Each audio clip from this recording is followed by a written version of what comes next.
But I think if you'd said to me 6 months ago, and these are the key words, these are the words I want you to focus upon.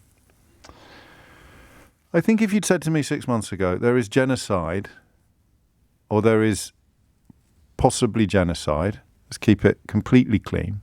There is possibly genocide, there are reports of forced deportations, and there are definitely war crimes being committed on European soil. What will the UK do? If I'd asked you that 6 months ago, what would your answer have been?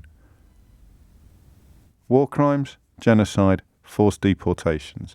This, I think, is the distinction between what's happening in Kiev today and what happened in Crimea in 2014, or even, forgive me if this is wrong, God forbid, or crass, even, well, no, Grozny was a war crime, wasn't it? Of course it was.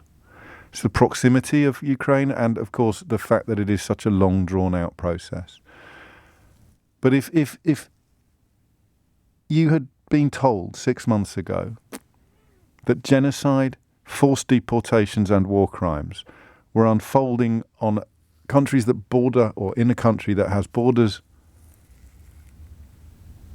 very close to home, borders with European Union members, a border with a European Union member. Again, you're going to have to park any lingering animosity you may have built upon your ignorance of what the European Union was. It's not your fault any more than, What would you have said? What are we going to do? What are the UK going to do? What is the Western Alliance going to do? What is the North Atlantic Treaty Organisation going to do? The word genocide is appearing in British newspapers in our lifetime to describe something that is happening in a country that borders Poland.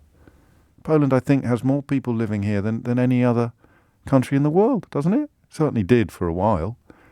It's a neighbour in all but direct adjacency.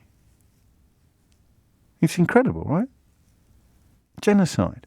This is what I mean when I say to you sometimes that you can have your face squashed so tightly to the screen that you only see the pixels jostling and jiggling around. You don't see the full, or you see a tiny bit of the picture.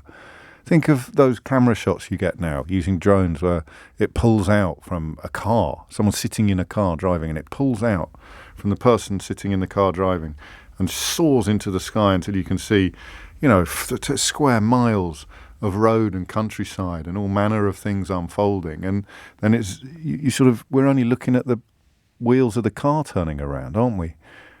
That's incredible. No?